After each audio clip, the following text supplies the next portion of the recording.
जैसे कि पिछली क्लास में मैंने आप लोगों को बताया था कि नेगेटिव सेंटेंस कैसे बनता है।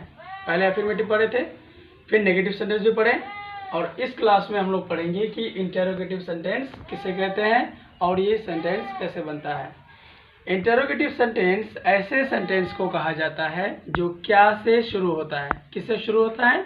क्या से शुरू होता है, वो सेंटेंस हमारा इंटरोगेटिव सेंटेंस कहलाता है। और इस सेंटेंस का जवाब आप हाँ या ना में दे सकते हैं। ठीक है, मैं फिर रिपीट करता हूँ।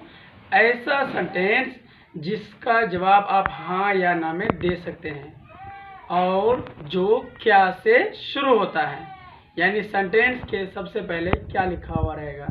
ठीक है, तो जैसे चलिए मैं आपको एग्जांपल दिखाता हूँ।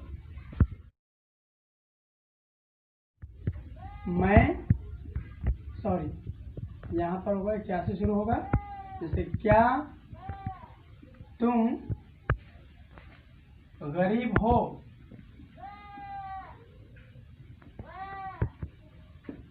क्या तुम गरीब हो। तो देखिए इस सेंटेंस में सबसे पहले क्या आया है और यहाँ पर क्वेश्चन मार्क अवश्य देना है क्योंकि ये प्रश्न है। क्या तुम गरीब हो, तो बोलेंगे are you poor. Poor means गरीब। दूसरा, क्या वह पागल है। क्या वह पागल है। क्या वह पागल है, तो बोलेंगे is he mad. Third person, person तीन तरह का होता है, एक फर्स्ट, दूसरा सेकेंड, तीसरा थर्ड। फर्स्ट पर्सन कहते हैं बोलने वाले को, जैसे अभी मैं बोल रहा हूँ। सेकेंड पर्सन कहते हैं सुनने वाले को, जैसे कि आप लोग सुन रहे हैं। और थर्ड पर्सन कहते हैं जिसके बारे में बात की जाती है। जैसे मान लीजिए मैं और आप मिल करके बात किसी और की करते हैं। जैसे मैं कह रहा हूँ राधा बहुत खूबसूरत है, तो अभी मैं और आप मिल करके राधा के बारे में बात कर रहे हैं, तो राधा हमारी थर्ड पर्सन हो गई। ठीक है, तो थर्ड पर्सन सिंगुलर नंबर के साथ इज का प्रयोग किया जाता है। क्या वो पागल है, तो बोलेंगे मैड। क्या वो पागल है, तो बोलेंगे इज ही मैड। ये हमारा सब्जेक्ट हो गया और ये हमारा वर्ब हो गया। ठीक है, इज ही मैड। बात समझ में आ गई? yes, sir. अब आगे चलते हैं, इसको मिटा देते हैं। अब इसे मैं एक नाउन लेकर के बताता हूं।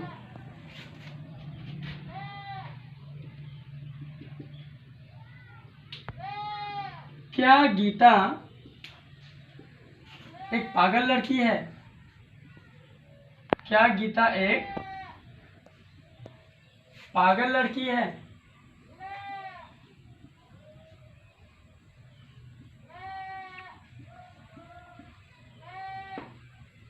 यहाँ पर क्वेश्चन मार्क देना है। क्या गीता एक पागल लड़की है, तो बोलेंगे is Geeta a mad girl. Is Geeta a mad, is Geeta a mad girl. यहाँ जो ए आ रहा है, अब ये इस नाउन की वजह से आ रहा है। मैंने कई बार आप लोगों को कहा कि यदि सिंगुलर काउंटेबल नाउन अगर आता है एडजेक्टिव के बाद, तो उस एडजेक्टिव से पहले हमको ए देना जरूरी है। ठीक है, और ए या एन का प्रयोग और द का प्रयोग मैं आप लोगों को आगे के चैप्टर्स में भी बताऊंगा, क्योंकि आर्टिकल्स बहुत आसान चीज़ नहीं है, ये काफ़ी बड़ा चैप्टर है, इसको मैं बाद में समझाऊंगा। ठीक है, आर्टिकल भी मैं बहुत जल्दी पढ़ाऊंगा, पहले टेंस पढ़ाऊंगा। Is Geeta a mad girl. क्या गीता एक पागल लड़की है। Is Geeta a mad girl. बोले किसी को समझने में कोई दिक्कत? No sir. ठीक, अब देखिए कि इंटरोगेटिव नेगेटिव सेंटेंस कैसे बनाया जाता है। इंटरोगेटिव तो समझ गए कि सबसे पहले आपको वर्ब का यूज करना है। किसका यूज करना है? वर्ब का यूज करना है, और उसके बाद सब्जेक्ट को देना है। ठीक, बाकी अदर वर्ड्स आप जो चाहें लगा सकते हैं। चलिए आगे चलते हैं। आप लोगों को बताया कि इंटरोगेटिव सेंटेंस क्या होता है। अब यहाँ पर इंटरोगेटिव और नेगेटिव दोनों लिखा हुआ है, तो इस चीज़ को समझ जाइए कि इंटरोगेटिव नेगेटिव सेंटेंस कहते किसे हैं।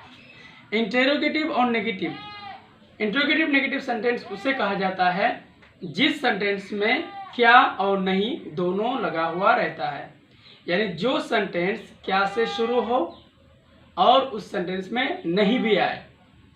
जैसे क्या तुम पागल नहीं हो, क्या वह गरीब नहीं है, क्या मैं मासूम नहीं हूँ, क्या तुम बेवकूफ़ नहीं हो।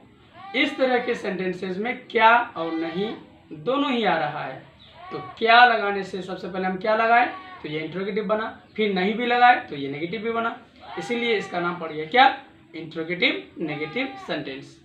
समझ गए। अब आगे देखते हैं, कुछ एग्जांपल्स दे रहा हूं मैं यहाँ पर। जैसे क्या तुम पागल नहीं हो, क्या तुम पागल नहीं हो। अब यहाँ देखिए क्या तुम पागल नहीं हो, इस क्या के लिए एक्स्ट्रा कोई वर्ड नहीं देना है, आपको सिर्फ वर्ब को आगे में कर देना है, उसके बाद सब्जेक्ट को दे देना है, तब नोट देना है, तब आप अदर वर्ड्स जोड़ सकते हैं, यानी कॉम्प्लीमेंट दे सकते हैं। ठीक है, तो क्या तुम पागल नहीं हो तो बोलेंगे आर यू नॉट मैड। अब यहाँ पर देखिए ये जो आर आया सब्जेक्ट के अनुसार आया, यानी ये हमारा सब्जेक्ट है और ये आर हमारा वर्ब है। Are you not mad, are you not mad. हमें इन तीनों वर्ब में से किसी एक को ही लेना है। ठीक है, अब मैं आगे चलता हूं।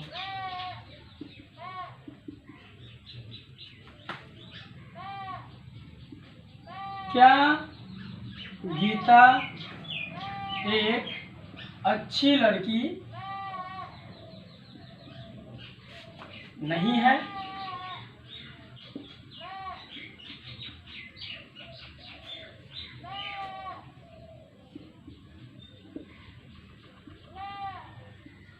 क्या गीता एक अच्छी लड़की नहीं है। यहाँ पर हमने गीता के बाद लड़की शब्द का प्रयोग किया, इसका मतलब एक हमारा नाउन भी आया है।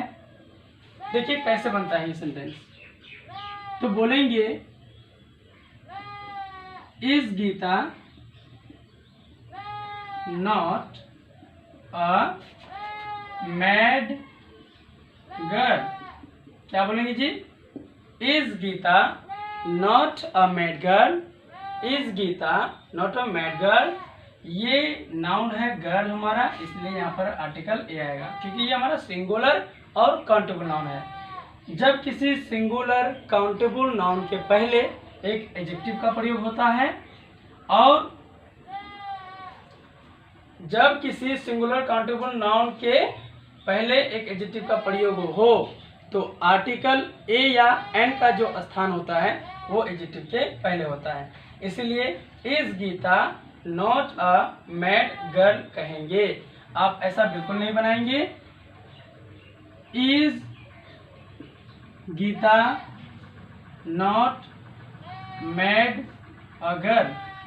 आपको इस तरह सेंटेंस बनाने की संभावना दिमाग में उत्पन्न हो सकती है, इसीलिए आप इस तरह का प्रयोग नहीं करेंगे, यानी इस एडजेक्टिव के पहले आपको ए का प्रयोग करना है।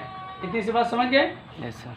ठीक है, तो मैं अब आपको WH सेंटेंस भी बता देता हूँ, क्योंकि इसके बाद मैं पास्ट टेंस को पढ़ाऊंगा, यानी पास्ट में बताऊंगा। जैसे वो अच्छा था, मैं अच्छा था, मैं गरीब था, इस तरह के सेंटेंसेस को मैंने पास्ट टेंस का प्रयोग करके मैं आपको सिखाऊंगा। ठीक है, और उसके बाद फिर मैं टेंस पढ़ाना शुरू करूंगा। तो चलिए इसको पहले मिटा देते हैं और WH बनाते हैं। देखिए जैसे कि हम लोगों ने इंट्रोगेटिव सेंटेंस पढ़ा, इंट्रोगेटिव नेगेटिव भी पढ़ा। अब हम लोग जो पढ़ेंगे, अब हम लोग पढ़ेंगे WH वर्ड। ये WH वर्ड है क्या, पहले इसको समझिए। WH वर्ड्स कहते हैं, यहाँ देखिए WH वर्ड्स कितने हैं।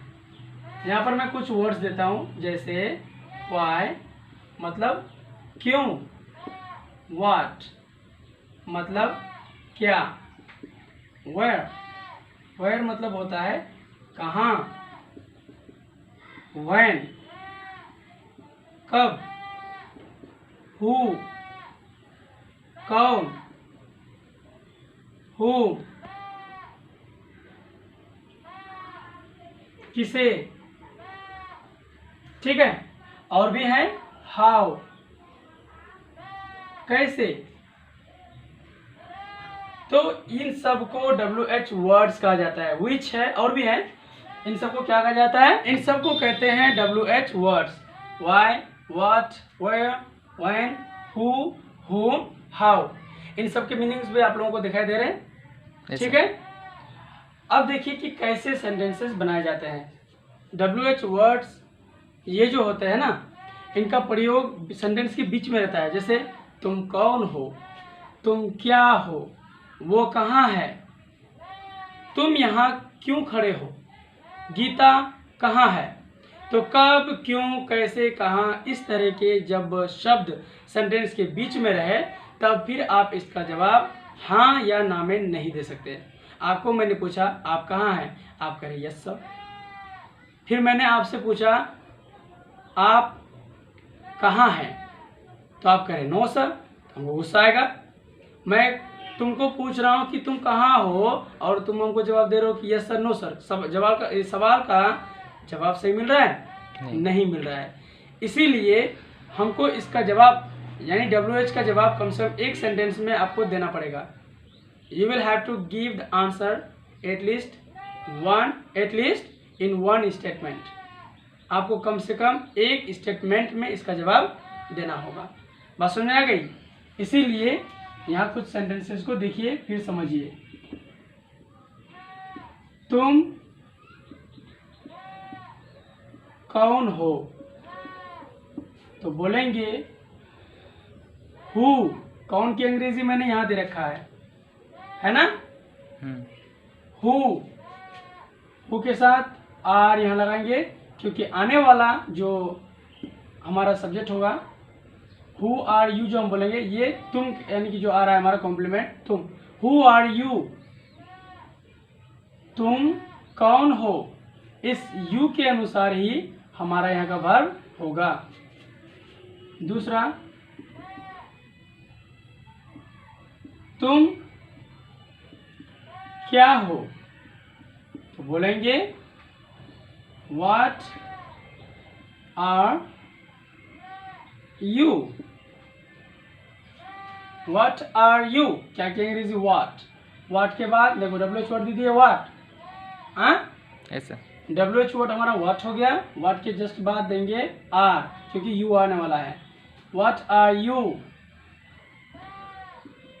वह कहाँ है, वह कहाँ है, तो बोलेंगे वेयर इज ही। अब यहाँ इज इसलिए आ रहा है क्योंकि यहाँ पर हमारा इज आ रहा है, सॉरी इज इसलिए आ रहा है क्योंकि यहाँ हमारा ही आ रहा है। वेयर इज ही, वो कहाँ है। इसी तरह से आप बहुत सारे सेंटेंसेस को बना सकते हैं। तुम क्यों उदास हो, तुम क्यों उदास हो, बोलेंगे Why are you sad। क्या बोलेंगे Why are you sad। ठीक है, इतनी सी बात समझ में आ गई। ऐसा अब मैं इसको मिटाता हूँ। यानी करना क्या है, WH वर्ड पहले देना है, उसके जस्ट बाद आपको वर्ब देना है, और फिर आप सब्जेक्ट के बाद कॉम्प्लीमेंट को लगा सकते हैं। जैसे यहाँ पर मैंने WH वर्ड दिया, उसके बाद यहाँ पर हमारा वर्ब आया कि नहीं। पहले WH वर्ड, फिर वर्ब, उसके बाद सब्जेक्ट। ठीक है, तो सब्जेक्ट के अनुसार आपको क्या लेना है, वर्ब को लेना है, ना कि व्हाट या हु इस सब के अनुसार। चलिए मैं आपको एक नेगेटिव एक दो सेंटेंस बना के दिखा देता हूँ इसी में, उसके बाद आप लोगों को बात पूरी तरह से समझ में आ जाएगी। जैसे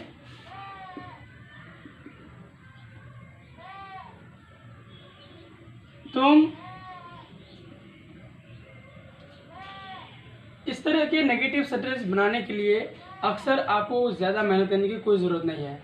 सिर्फ करना क्या है कि WH वर्ड के बाद जो इज आर एम है, तीनों में से एक वर्ब को लेना है, उसके बाद सब्जेक्ट लेना है और उसके जस्ट बाद यानी कि जस्ट बाद आपको क्या लगाना है, कॉम्प्लीमेंट, नोट का प्रयोग करना है, नोट, सॉरी, नेगेटिव वर्ड देना है ना। ऐसा नहीं। तो जैसे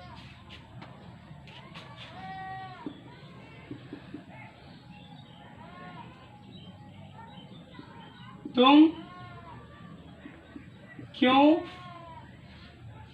गरीब नहीं हो, भाई वो मेहनत कर रहा है इसीलिए गरीब नहीं है। अब देखो यहाँ क्यों भी लगा हुआ है, फिर नहीं भी लगा हुआ है। क्यों नहीं, WH में नेगेटिव सेंटेंस हो गया ये, तो इसको बनाएंगे तुम क्यों गरीब नहीं हो, तो बोलेंगे Why are you not poor। ठीक है, वह क्यों खुश नहीं है, आपने दिल तोड़ा है कैसे खुश रहेगी, वो क्यों खुश नहीं है। अब मान लो जिसका दिल तोड़े हैं वो खुश नहीं रहेगी, है ना, तो वो क्यों खुश नहीं है, तो बोलेंगे Why is she not happy। Happy मत बोलना, happy. Why is she not happy, Why is she not happy। यहाँ मैंने रूल में नहीं दिया है आपको क्योंकि मैं थोड़ा जल्दीबाजी कर गया। यहाँ आपको मैं देता हूँ नोट प्लस कॉम्प्लीमेंट, ठीक है, प्लस क्वेश्चन मार्क।